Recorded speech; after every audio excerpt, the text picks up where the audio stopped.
കൊടിയത്തൂരിലെ Pannikode AUP സ്കൂളിന്റെ 75ാം വാർഷികാഘോഷ പരിപാടികൾ വേറിട്ടതാകുന്നു.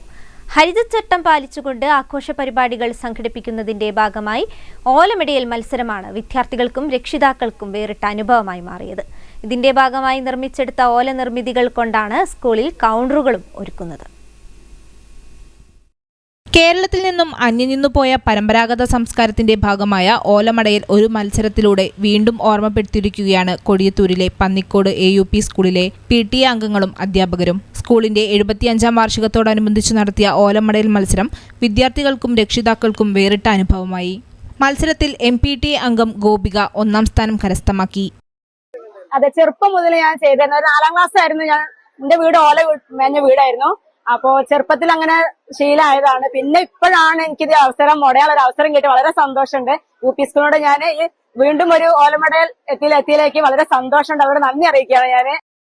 ഓലമേഞ്ഞ വീടുകളും സിനിമാ കൊട്ടകകളും ഉണ്ടായിരുന്ന കാലത്ത് കേരളീയ ഗ്രാമങ്ങളിൽ സജീവമായിരുന്ന ഓലമേഞ്ഞ പുരകളെ പുതുതലമുറയ്ക്ക് പരിചയപ്പെടുത്താനും ഇത്തരത്തിലൊരു മത്സരത്തിലൂടെ സാധിച്ചുവെന്ന് PTA ഭാരവാഹികൾ പറഞ്ഞു.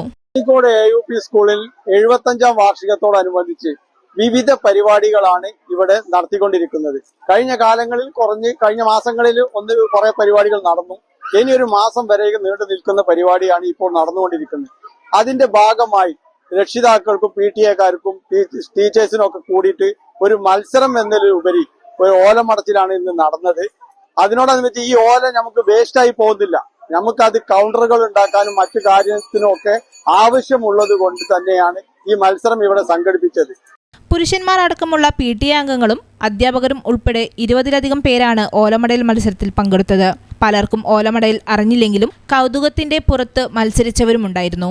മത്സരത്തിലുണ്ടാക്കിയ ഓലകൾ ഉപയോഗിച്ചാണ് വാർഷികത്തിനുള്ള കൗണ്ടറുകളും മറ്റും നിർമ്മിച്ചിരിക്കുന്നത്. News bureau, Kozhikode.